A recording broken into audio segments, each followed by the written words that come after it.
Rest day ko nga ngayon kaya meron akong time magluto ng paborito kong comfort food. Lagay muna tayo ng mantika dito sa pan kasi magpiprito tayo ng itlog. At alam nyo ba yung sansya na yan? Elementary pa lang ako gamit na namin yan kaya hindi ko ma-let go eh. Mas komportable nga akong gamitin yan kaysa yung mga bago naming sansya. Tapos magluluto pala tayo ng hotdog dito. Para nga akong bumalik sa 90s eh. Ganyan lang kasi talaga yung mga size ng mga hotdogs noon eh. Tapos pag nagluto ng ganyan yung nanay nyo, excited kayo. Tapos bilang na bilang yan, tigda dalawa lang kayo or tig-isa. Tara, magisa na tayo ng bawang dito. Tapos ito naman yung ating kimchi. Fermented nga pala yung gagamitin natin dyan. Huwag tayong gagamit ng bagong gawa lang. Gisayin lang natin maigi yan. Tapos timplahan natin ng asin, paminta, konting sugar, gochujang, dagdag anghang at saka dagdag sarap. Tapos isang kutsarang toyo. Bali vintage soy sauce nga pala yung gamit ko dyan. Pero pwede rin naman yung normal na toyo. Syempre present yung kaning lamig natin dito. Bali ang measurement nga pala nito ng mga pre-ace. Kung 1 cup yung kanin mo, 1/2 cup naman yung kimchi mo. Isang nga natin maigi yan. Tapos kapag luto na, lagyan natin ng green onion. Tapos drizzle natin ng sesame oil. Huwag mo skip yan men, panalo yan.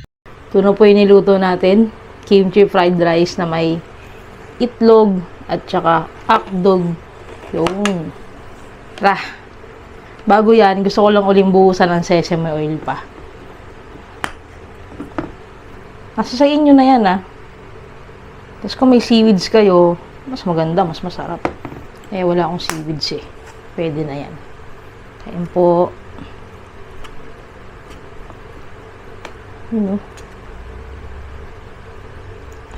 Lalaway ako. Kain na po.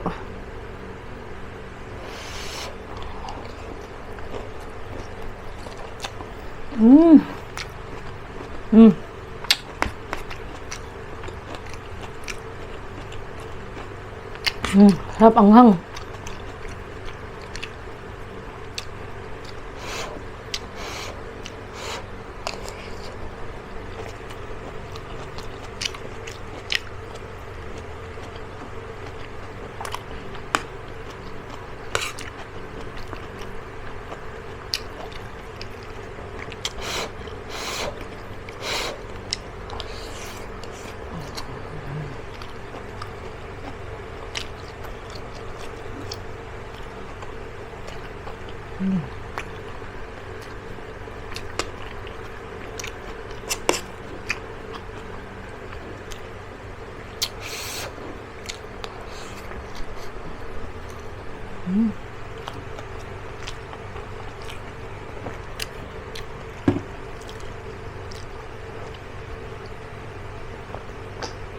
Kapag ayaw ko ng maanghang naman ang kimchi pero para sa akin kasi sakto lang siya. Pero pag ayaw ko ng may kagat yung anghang, di ko nilalagyan ng gochujang.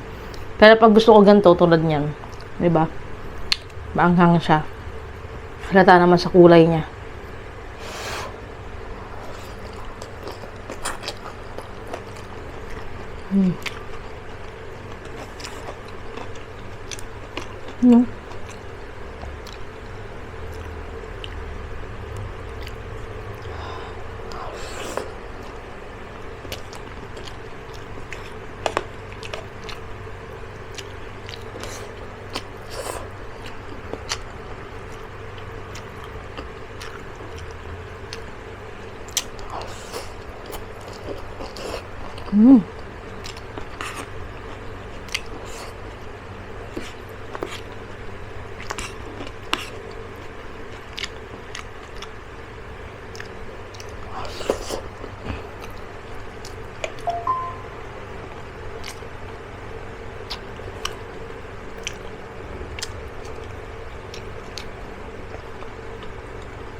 Ako lang din kasi kumakain ng kimchi dito.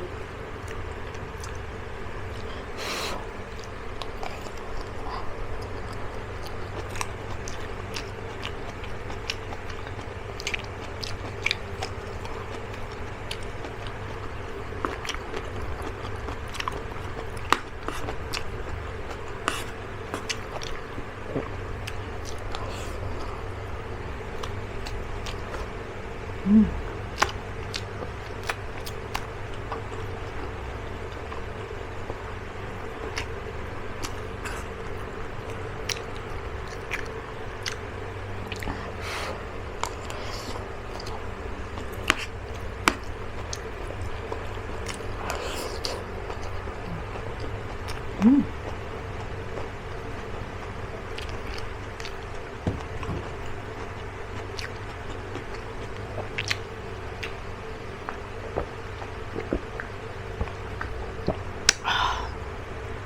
niyo yung ginagawa ko kapag marami kaming ano.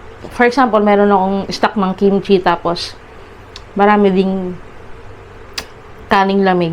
Gagawin ko, magluluto na ako ng marami. Tapos ilalagay ko sa ref yung sobra. Then, kapag for example, yan, uwi ako galing trabaho, tamad ng magluto ng kung ano kapag walang pagkain, re-reheat ko na lang yun. Pwede naman eh. Para sa mga taong busy. At saka tamad.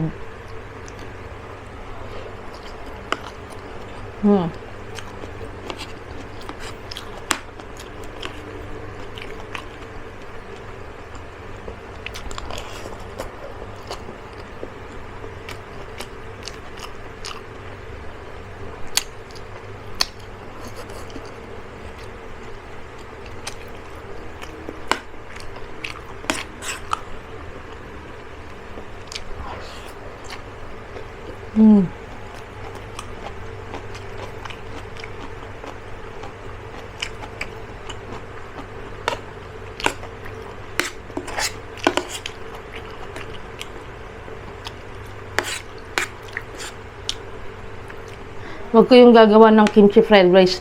Fried rice na hindi fermented yung kimchi. Kasi nasubukan ko na yon. Yung labay na ako mag kimchi fried rice. Tapos bagong gawa lang yung kimchi. Hindi siya masarap. Iba talaga pag fermented.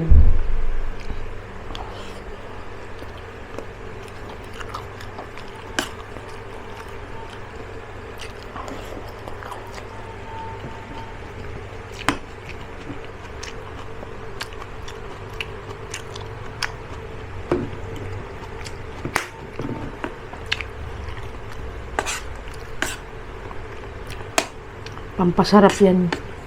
Sesame.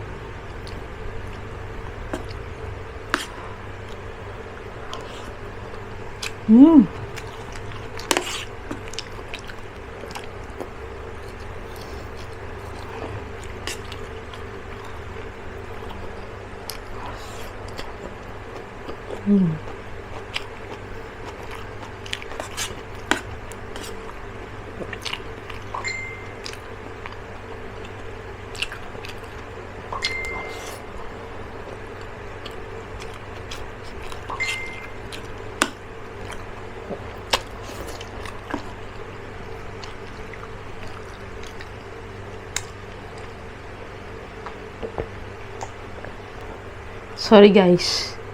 Nag-chat kasi yung partner ko eh. Siyempre dahil mabait tayo. Parang baliko ang ano ko ngayon. Tablean.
Last itlog na.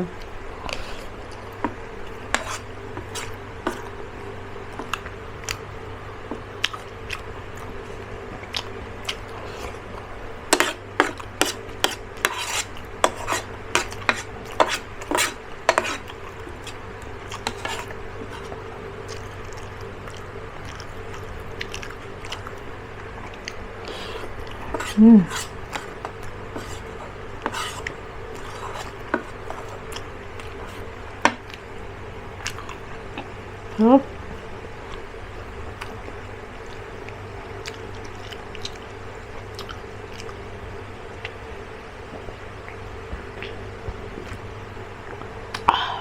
Yun, grabe. Busog na naman tayo and favorite ko po talaga to. Pati yung kimchi jjigae. Ayan, favorite ko din po yun. Kahit na may lahok pang baboy yan o tokwa lang. Solve na ako doon, grabe. Yun lang po, maraming thank you and sana nagustuhan niyo po yung niluto natin. At subukan niyo pong itry yung recipe na to. Hindi po kayo magsisisi. Basta, huwag niyo din pong i-skip to. Yung gochujang kahit i-skip niyo na yun, basta marami din yung kimchi niyo. Basta ito, huwag niyo i-skip. Sobrang sarap nito sa kimchi. Fried rice natin. And pa-subscribe naman po ako and follow niyo rin po ako sa aking TikTok at Facebook nyo naman. So, sa next video. God bless.